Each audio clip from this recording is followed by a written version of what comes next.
This is the plaintiff, Ramon Crum. He says he's in the real estate business, and the defendant owes him a commission on an apartment he found for him. The defendant agreed to pay him the 1-month commission, and this is simply a case of a crooked guy trying to cheat him out of his rightful money. So he's suing him here and now for the $3,330 he's owed.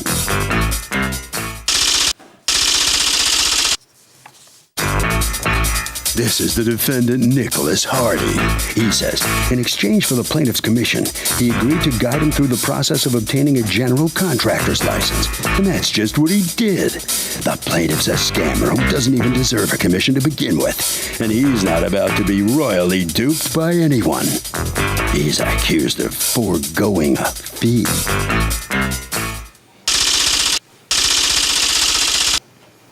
All parties, please raise your right hands.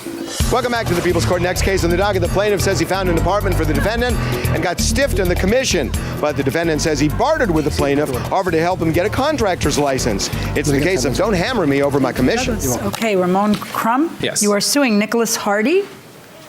Yes. For $3,330 that you say he owes him owes you for a broker's fee that he has refused to pay. Yes. What's going on? Your Honor, I met the defendant, I would say maybe a few months ago. He helped me to obtain my license, home improvement contractor's license. How did he help you?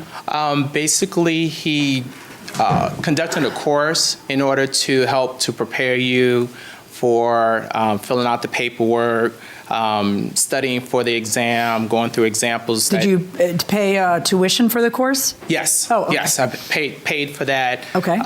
Prior to taking a course, was able to obtain my license, and then I never used the license, but then I ran into the defendant when I was renewing my license. And when I was renewing my license, we had a discussion about, when are you going to start getting involved in construction? I said, I haven't had time. I've been busy doing real estate, but maybe we should meet, have lunch, and then we can discuss that. I sent the email, and when I contacted the defendant, he said, hey, coincidentally, I'm looking to move with my girlfriend, and I could use your help in finding a place. I said, okay, great. That's not a problem. The normal fee is 50%. How do you say that to him? This is all through text, through email, through how? Through email, through text messages, verbally. In the email text messages, he agrees to pay a fee? In the text messages, not only does he agree, but he also makes attempts, like telling me, well, we just moved in. It costs a bit more than before. So according to you, you tell him, what are you going to do for him? Were you going to reduce your rate or nothing? I was reducing my rate. To what? To just 1 month's rent. Which was how much? Which is $1,850. Why are you suing for $3,330? Because one, he was delinquent on that amount. Okay. I had to take days off from work to prepare for this case. And the maximum from the real estate board. Your agreement with him isn't 15%. Your agreement with him is $1,850. That's correct. All right, so now, so you tell him that you will do that, and then was he supposed to do anything for you? The only thing he was supposed to do for me was that we were going to meet later on, discuss, some ideas as to getting my construction business off the ground. That was it. Okay. Discuss some ideas. What does that mean? That means have dinner on lunch, and basically he was going to tell me which direction I should go. So it's going to be all verbal. So you find him an apartment. Are you the girlfriend? Okay. So you find him an apartment. From the time that he asked you, I need an apartment, to the time you find him an apartment, how much time passed?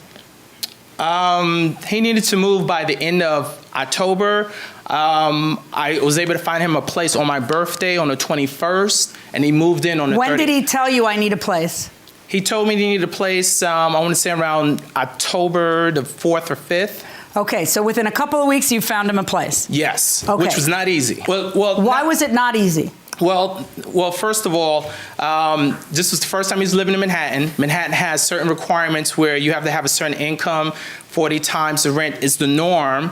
The other thing is that if you do not have 40 times the monthly rent, then you need a guarantor. So at first, the defendant thought that they would be able to be approved through using the girlfriend's income as well, but the... She's a self-employed? What do you do? Can you stand up by your man? I'm a student. Stay there. You're a what? I'm a student. I thought you said I'm a stripper. You're a student. So what employment was she going to show? What income? Do you work? Well, I have a credit card, the payment. I mean, Well, no, that's not income. That's But I don't have any income. right. So how is that going to happen? Her income will make a difference with an agency that would act as a guarantor. There's no income. What would make the difference is that he gets an agency on board that would act as a guarantor. That would make a difference. But her income there is no income.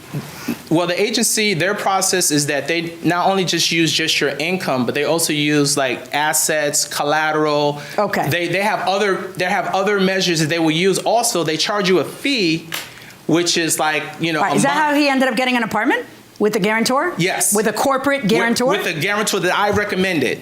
Okay. And then from there, he was approved for a certain amount. Then after we was approved for that amount. Okay, so he gets the apartment, and then what happens? Why aren't you paying him? Over the phone, that first telephone conversation, I did not call him. He called me, requesting my assistance. And that's when I said, coincidentally, I'm also looking for help. And that's when we agreed to exchange services freely. I told him I'm not... Free? He wasn't going to make any money? I told him I'm not looking to pay a broker's fee. My services aren't free as well. It's typically services that I charge for, right? I'm just asking you, are you saying that he said to you, I will not charge you? He said, quote, here's my promise to you. There will be no fees except the 1 month deposit and the first month's rent that you'd have to pay to the landlord. Deposit and rent aren't fees at all. What do you mean, except this, the only fee would be a deposit and rent? That's not a fee at all. That's zero to him. That goes to the landlord. Precisely. Well, those were his exact words. Did you ever say that to him? No, I did not. Okay. And how are we going to figure out which of the two of you is lying? Show me those texts. Okay. Go Your ahead. Honor, I challenged the defendant to give some demonstration that before October 31st, he gave us any indication. Let me just say that typically speaking, when a broker gets you an apartment, you pay the broker. Your defense, which you have the burden of proving, Right. is that it was supposed to be free. Right. You don't have a written broker's agreement, or we wouldn't be having this discussion. That's correct. All right, which was your error. Yes. Okay. Those are the only times you see yourself in court is when you brokers do not get a written agreement. And then you wanted to show me some text because that's usually where I can find the kernel of who's telling the truth. Let me see the text. So here's the deal. Plaintiff is saying he owes me a commission. The defendant saying I paid him by getting him a contractor's license. Does he get the money? I don't think so. If there's nothing in writing, why bother? Well, because he did do the work. He did find him an apartment. What about that? I don't think so. It's not in written language, then we can't take it. But there's some agreement because they both agree there was an agreement. It's just whether the dude gets paid or not. Does he get paid?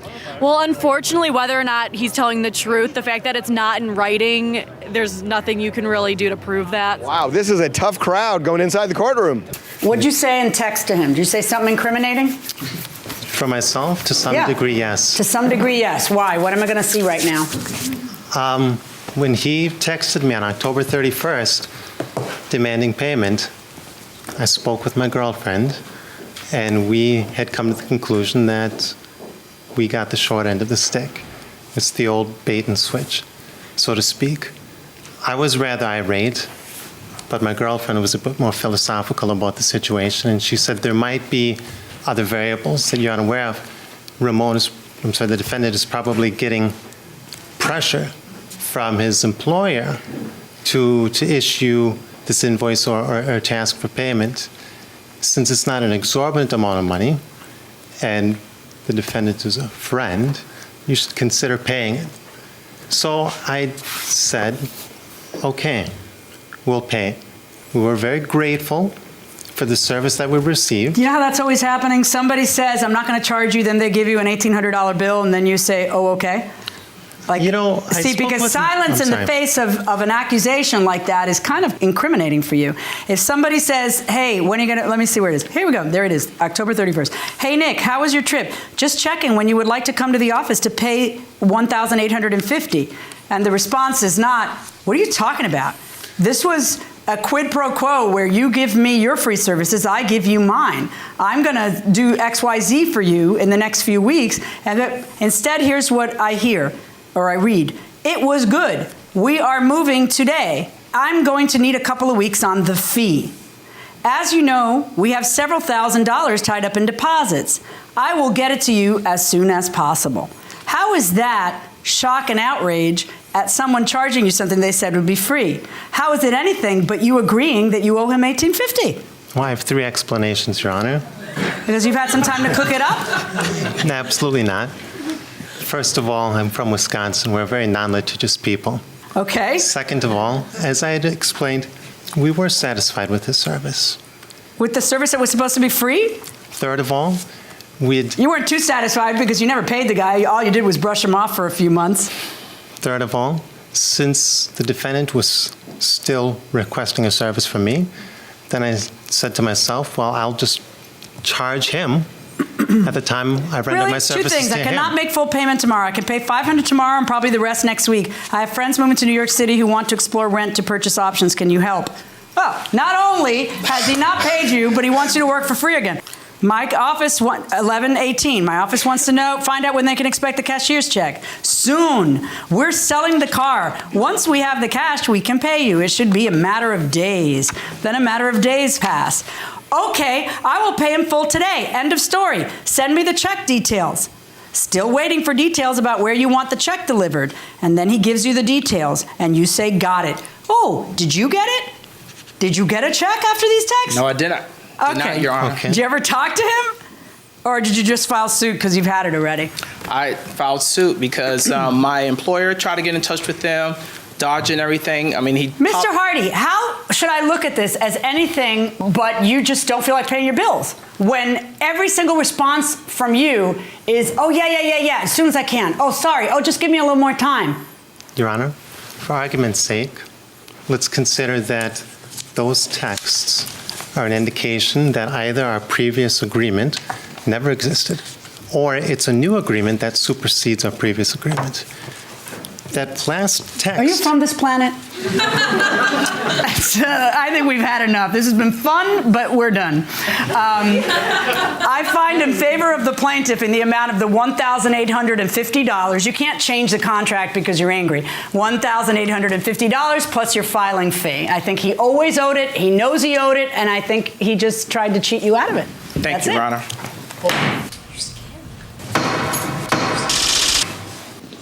Well, finally, the plaintiff has collected his broker fee. What's your reaction to losing this case like that? You know, I'm quite surprised because I have fairly incontrovertible evidence that he lied to me. And I believe, since I can demonstrate that he lied to me, that I can demonstrate that's misrepresentation.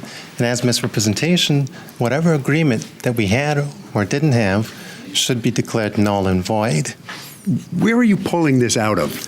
I, as a matter of fact, spoke to the responsible person of the brokerage yesterday afternoon, and he told me that we have no complaint against you because you never signed any agreement or piece of paper with us. Yeah, okay, sign the piece of paper that's waiting for you around the corner there, okay? Thank you very much. All right, thank you. All right, sir, so step on in here. How you feeling coming out of this courtroom? What's going through your mind here? Pretty great. I'm glad that I feel like, justice was served finally. It's a shame that I didn't have him sign a contract to go through all this. That's my fault. How would you describe this particular client? Like I said, we were friends at first. I mean, if you could believe that I would have a friend like that, but I didn't know that character existed. So this is like news to me. So, but I'm glad with the outcome. And right. Let's go to Harvey, please. Okay, well, as these fine folks behind me said, that when you barter, it is especially important to get it in writing because it's really going to be difficult after the fact for the judge to somehow figure out some weird agreement that two people had.